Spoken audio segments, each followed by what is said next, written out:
Good morning, ladies and gentlemen. It's a pleasure to be here. I'm at the receiving end of public policy, but in the proactive sense. We try and be good corporate citizens in the Indian context. I'll tell a little bit about my organization to give you the context of my take on the theme. NDTV has been around since 1988. We started as content providers, privately owned, almost entrepreneurial. And our first initiatives were in the area of representing or demystifying the nation's elections on the national broadcaster. It was a private group of people who produced programs, and we positioned the concept of the swing. And I think we're on the eve of a major swing as we speak, with the elections unfolding in the US. That apart, we used to deconstruct the budget programs, which was very important in the Indian context, and that led to us producing the first privately produced news bulletin on the national network in India. We did that for a 5 or 6 year span. And that followed by becoming exclusive content providers for Rupert Murdoch's Star TV when he first entered India. We effectively ran the Star News channel for a period of 3 to 4 years. And thereafter, we went our own way, and we run India's, I would say, leading private news broadcasting organization. We've now branched out into entertainment, lifestyle. We also have a very good website called ndtv.com, which covers, apart from news, business, lifestyle, consumer issues, and the host of other themes. So to get on with my take on which way I think it's going, I'll take a chronological kind of sequence. The traditional broadcast channels, in terms of a comparison, the old versus the new, characterized by being a one-way street primarily, where it's the source and the receiver, with the receiver not having very much of an option in terms of deciding what content they get to watch.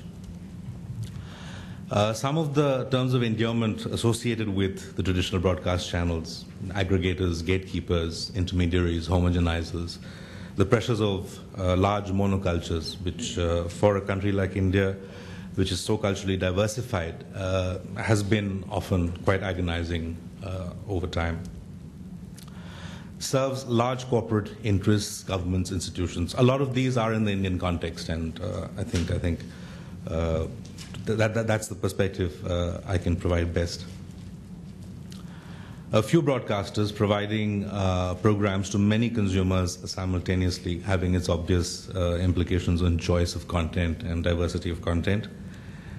And affectionately called the idiot box. And I think this also sort of has a bit of an inflection on the advertising agenda, where the primary role of an advertiser is to reach out to many numbers of marginal viewers and not necessarily the involved ones. Because a broadcaster's core audience is probably its most valuable constituency. But the primary revenue stream, which is advertising, is not looking for those core viewers. It's looking for the 80% marginal viewers that keep coming in and coming out, depending on how sensational the content gets. So let's have a look at how the user-generated content field developed. Basically characterized by content created and or uploaded by non-media professionals. Originated earlier in the P2B experience at the dawn of the digital age, websites like Napster, Morpheus, where people kind of exchange views, music. They used to have the initial chat boxes which used to pop up. I remember when way back in '95, we were one of the few companies which had a large dedicated broadband pipe, and I used to do a lot of my downloading of data at night, and those were the last days of Napster, and wow, I was like a kid in a candy store. And then it was very sad because that's when they started clamping down, and it was almost like a ghost city within a period of a few months. And but it was really what started this whole thing going. Discussion, comments, experiences on conventional websites were some of the earlier examples of how user-generated content emerged. That led to forums, brand reviews, later to blogs and wikis that followed. The social networks, these succeeded the user-generated networks. A primary characteristic is larger networking on a far more grander, more diversified scale. Individuals connect with others based on relationships, shared interests, and values, and it's leading to the breaking down increasingly of geographical and sometimes even cultural barriers and limits. Allows privacy if desired, anonymity if you will. Sometimes it allows you to disappear. I mean, I have many examples of friends of mine who, under the pressures of a corporate schedule and Facebook, often just disappear off the face of Facebook for a few months, only to come back again because it's quite compelling. Content sharing is one of the major pegs on which this entire movement is progressing. And widgets and other similar developments are one of the key hooks on which the social networks seem to be developing. Personal platforms, and under this I'll address primarily mobiles, though this will kind of migrate to maybe even other forms of personal platforms. One has a feeling that even domestic appliances in terms of time-delayed reception devices could also enter into this domain. But as of now, especially in the Indian context, it's the mobiles which are leading the market. And it's in line with the snacking behavior of media consumption on the move. Everybody's kind of plugged on, whether they're driving or on the tube or on the way to work. Content rights, broadcast technologies, transmission spectrums, and affordable handsets are the issues that have to be dealt with. The content codes need to be tailored, mobisodes, the framing of shots and editing.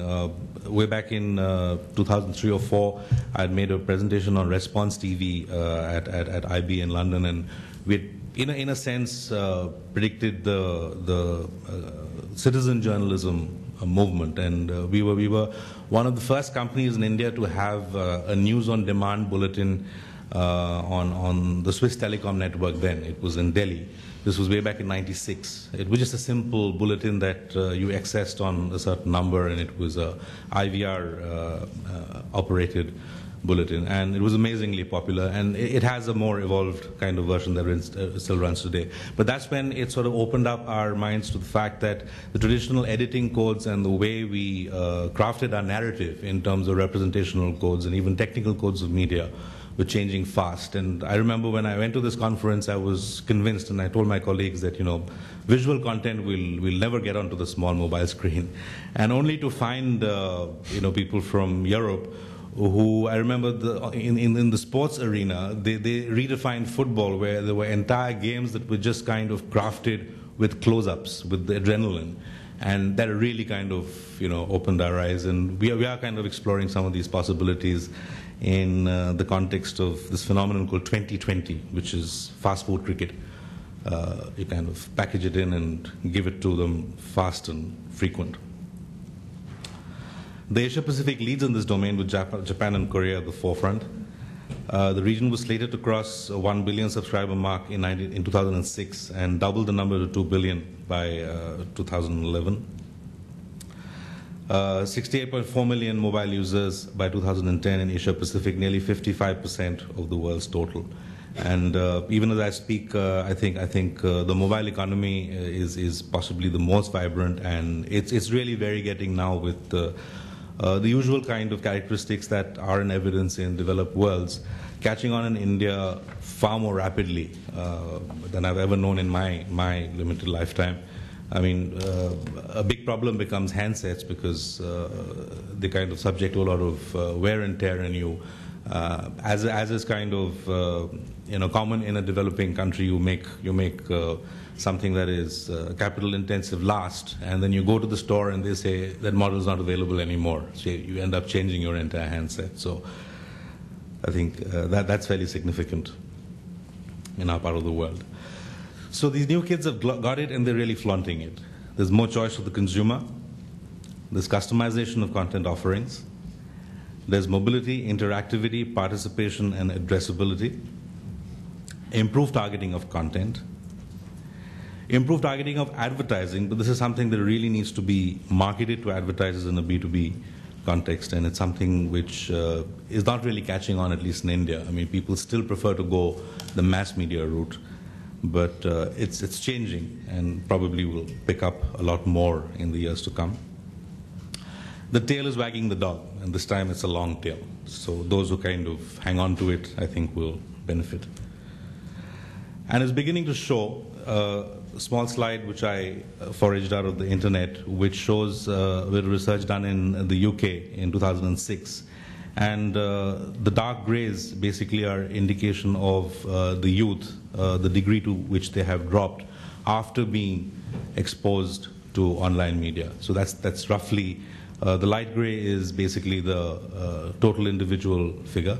The dark gray is the 15 to 24-year-olds, and the whites are basically the 45 to 64-year-olds. But across the board, basically there's a radical decline, the most being national newspapers, local newspapers, traditional media basically. So what of the good old idiot box? What happens to it? Television will still remain the most efficient medium to reach mass audiences. Television will experiment more with new ideas on product placement, contextual advertising, and branded shows. They will create alliances with the new broadcasters to serve niche audiences by targeting their content and their advertising more cost-effectively.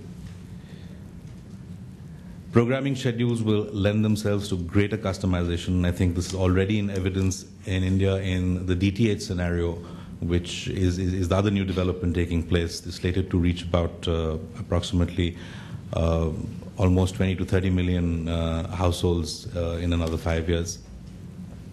And they allow the possibility of being able to craft out your own schedules. New media would be more popular amongst younger viewers. So some of the issues that emerge on which I think we need to kind of look at public policy from the agenda setting and the receiving end as well. The social-cultural issues. Democratization of media production. A lot of these will overlap with what Robin had said, but I'm just kind of stating it in sequence. The return of the amateur and possibly of creativity, of diversity, plurality. Lower entry barriers, low entry barriers, distribution costs, and greater diversity of output.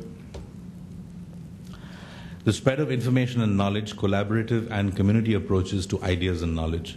I think this is a key feature of the internet, which now is going to kind of percolate to other forms of media. The long tail, as mentioned previously, results in a more diverse array of cultural content. And it's another concern that we've had as news broadcasters, because I think representation of ethnic diversity and culture is a key role that a news broadcaster should be playing. And under commercial pressures, one is often kind of pushed to a corner when you're trying to kind of put in investments in this area. But I think these changes are very proactive from the cultural context. The regulatory issues. The intellectual property issue, where the status should be clearly identified upfront, is one key factor that needs to be looked at. The privacy affair, you all would recall the Ronaldo affair on YouTube.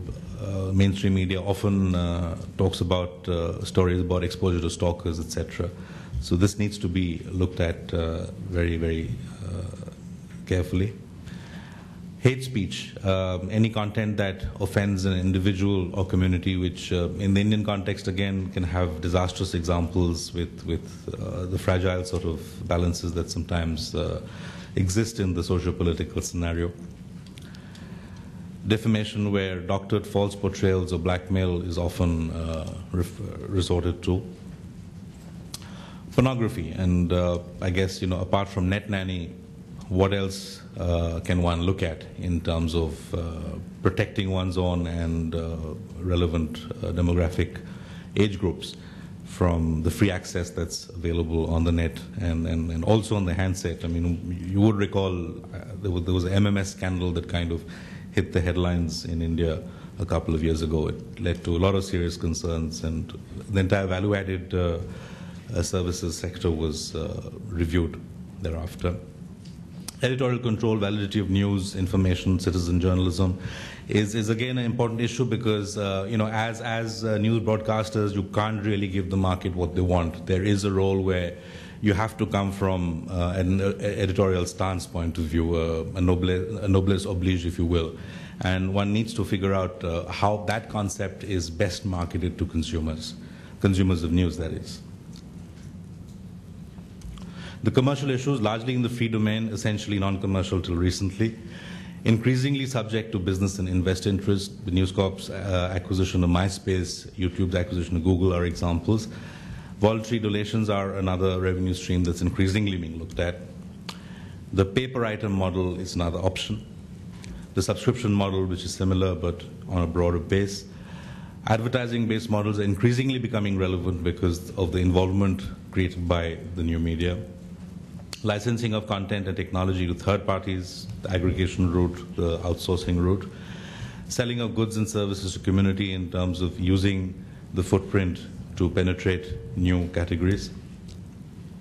People's expectations of national identity and cultural diversity. As mentioned earlier, the long tail ensures cultural diversity, provides a platform enriching diversity of opinion, debate, personal expression, and information.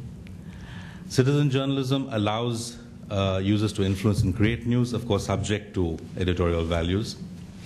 Can be used as a tool to engage the electorate. Education and informative impact. Freedom of expression. And before we ring out the old, a quick look at the emerging consumer choice in broadcast television in India. I'll just take you through 3 quick slides that shows you a perspective. This is basically created out of ratings data where I'm seeking to represent the homogeneity in Indian news with a few outliers in the upper right-hand side quadrant, with the 2 axes being age and socioeconomic category.